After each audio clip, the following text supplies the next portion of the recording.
Hello and welcome to another edition of Betting People. This week's guest is best known for his expertise when it comes to bat and ball, because I'm joined by betting.betfair cricket correspondent and published author Ed Hawkins. Thank you very much, Ed, for joining us. Thanks for having me, William.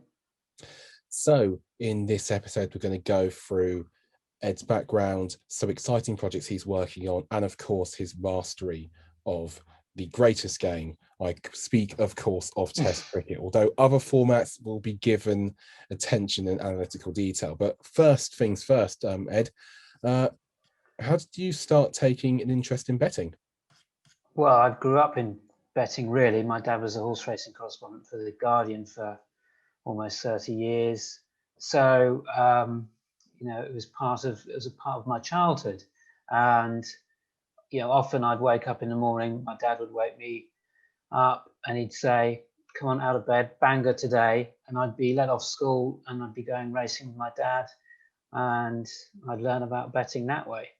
I'd go all around the country with him sometimes instead of going to school, which my parents' priorities when it came to education was perhaps questionable, but you might argue that you can learn an awful lot in terms of maths when you're at Toaster on a Tuesday afternoon or at Plumpton or something like that, and you're trying to work out how much you get back from your pocket money from an 11 to 2 chance. And I spent a lot of the time in the press box as well. And that was a great English lesson, listening to people craft their copy, learning new swear words to impress my school friends when I did go back to class. So it was a real rich betting experience growing up. It was very sport dominated. It was horse racing, it was cricket, and it was football, in that order probably, because of the way the seasons went, and because horse racing obviously all year round. So it was really an incredible childhood of just sport and betting. That's all I knew, really. So just that's fascinating. I want to dig into that. But I think I'd be given quite an earful if I didn't ask.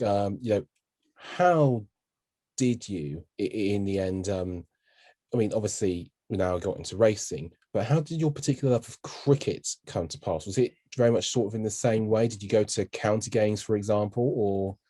Yeah, we went to county games. We were big Gloucestershire fans, and that's lapsed now, actually, probably mainly because of the work that I do. It's best not to have any bias to any teams or players in this business, but big Gloucestershire fans would go and watch Gloucester play, and used to watch people like Courtney Walsh, Sid Lawrence, Bill Athy, who was a hero of mine. I can't work out why, because I often go through his record. He never seemed to score any runs, certainly not for England anyway. I don't know why my dad was so impressed by Bill. I think he had a great cover drive, Bill Athy, and that was one of the things that my dad would rate highly. A cover drive. If you had a cover drive, you were all right. So yeah, we went all around the country watching Gloucestershire. We didn't go to test matches or one-day internationals. We didn't go to international cricket. I only actually started going to international cricket when I started working in cricket. But I kind of fell into cricket writing, I suppose, if that's what the sort of the question was, because I wanted to be a football writer. I was obsessed by football.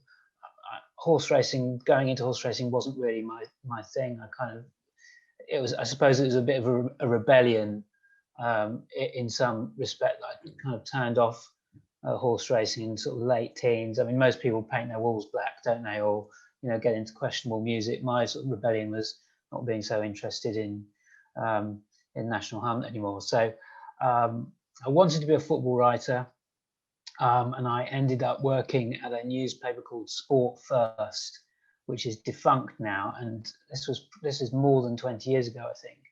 And it was the first national sports newspaper. And they basically didn't have anybody to write about cricket.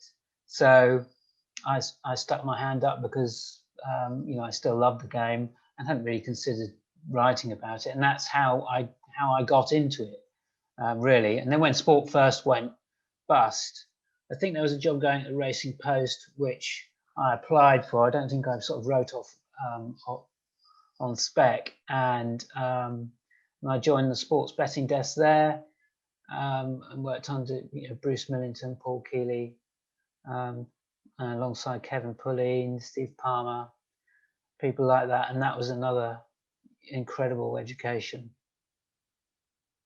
Yeah, I was going to say, what were some of the key lessons you learned from being alongside great names such as those? Well, I think Bruce always used to say, don't tell me what you think is going to happen, tell me what is going to happen. Kevin Pulling, well, every piece he wrote was studied with kernels of betting advice, which you shouldn't forget. Always bet with money you can afford to lose. You've got to understand why the price is wrong. You've got to know why the price is wrong, rather than just saying it. I think that is a wrong price. And just things like that, and learning not to bet on dogs because Paul Keeley's hunched over his screen, chewing his fingernails to the bone, doing his money, and stuff like that. Just it was quite a environment to work in, and an environment actually which couldn't be repeated now. I suspect in the modern day, it was not for the faint-hearted, the sports desk and the Racing Post. On more sports writing notes, you've published books, and some of them, well, they focused on different things, and we'll talk about a particular exciting project you've got coming on next. But your most recent book, Men on Magic Carpets, was about searching the West Coast of America for a superhuman sports star. Tell me how the idea for that came about. I suppose it came about by my interest in really why teams win or lose, and that brings it back to betting and the day job, so to speak, and trying to understand what lengths teams or franchises would go to win or lose, not to lose, to avoid defeat. And I started looking into that, and then I kind of stumbled across this group of people in the 50s and 60s in West Coast America who believed they could use yoga and meditation to increase the chances of going into such a deep meditative state that they could sort of transcend reality, and they could feel that they were flying, or they could see into the future, or they could slow down time.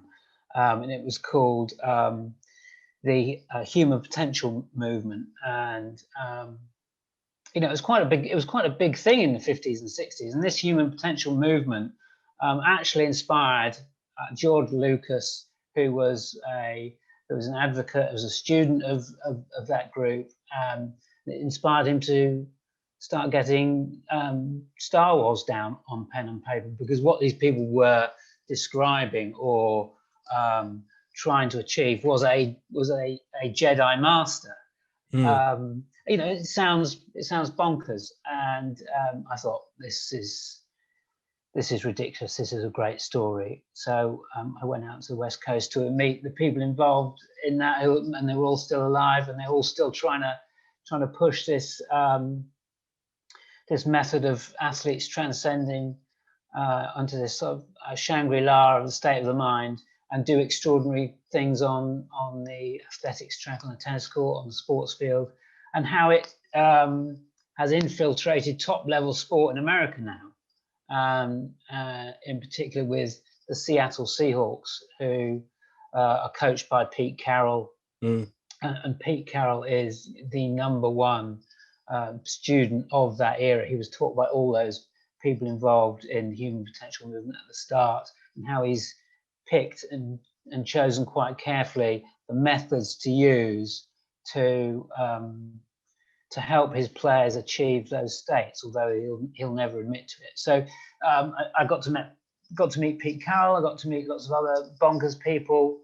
A golf teacher who taught his students to visualize that they were Darth Vader before they stood up to the ball, stuff like that. Really, it is really crazy stuff. Absolutely, and it can be found on all good online publishers, I feel obliged to say. Yeah. Moving on, or staying in the same subject and area, but moving on, I notice from a brief glance at your Twitter profile that you're currently working on a book with cricket legend and former betting people guest, nevertheless, Michael Holding. What can you tell us about that at this point in time?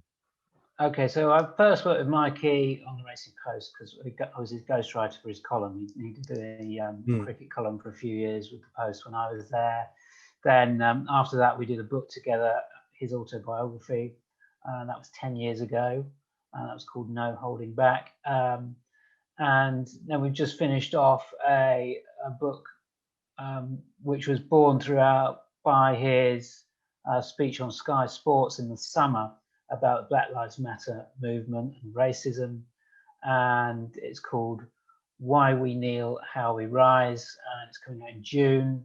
And it's basically a re-education about racism and about why Black Lives Matter, and dealing with all kinds of things like these tropes that we get these days from people who are trying to shoot down the movements, like saying all lives matter, or white privilege doesn't exist, and things like that, and really going into the fine detail of the history of the dehumanization of the black race. And it's been a privilege to do it, and it has been an incredible lesson, an incredible life lesson, and it's been harrowing to do, because I'd wager most people would have absolutely no idea of the level of dehumanization which has gone on over the centuries. And Mikey's voice is obviously very, very powerful, and that was proved by the way his speech on Sky Sports for that first test of summer against the West Indies went viral. And also because he's considered a very reasoned, rational man, that someone who doesn't get overexcited or speak without thinking very, very carefully, that when he actually said those words, people took notice and said, if Michael Holding is saying this, and if he's this passionate about it, and he's getting emotional on TV. He later did a Sky News piece where he cried about the racism that he witnessed in his own family. Then it must be something which people need to take seriously. So we got together and we decided, let's try and do a book. Let's try and do a book about education to try and help change people's minds, or educate people about what's gone on. And we've done that through Mikey interviewing world famous athletes, world famous black athletes, talking about their experiences and what can be done. And it's not a book of complaints. It's not a list of people saying this happened to me, then this happened to me. It's really quite something. I don't think I can tell you who the people we've interviewed are. I might get the rap on the wrist by the publisher, but yeah, it's out in June with Simon and Schuster, and there's some really, really top names involved in that, and we think it can make a real difference. Absolutely. When can we expect to see that out? That's going to be June. So it's just going through the final stages of editing now. It's been quite a rush to get it done. You know, turning around an 80,000 word book in less than half a year has been hair raising, to say the least. I'll bet. So it's all good, and I think it's going to be great. Fingers crossed, because I think it's something which deserves to do well. And I think it's something that Mikey's excited about, nervous about, and I think he deserves a big hit, and he deserves people to take it seriously, which I'm sure they will. Absolutely. I think that's a great way to end part one of Betting People with you, Ed Hawkins. Thank you very much for your time. Stick around tomorrow. We're going to dive a bit deeper into Ed's punting methods. Thank you very much for your time, Ed. Thanks, William.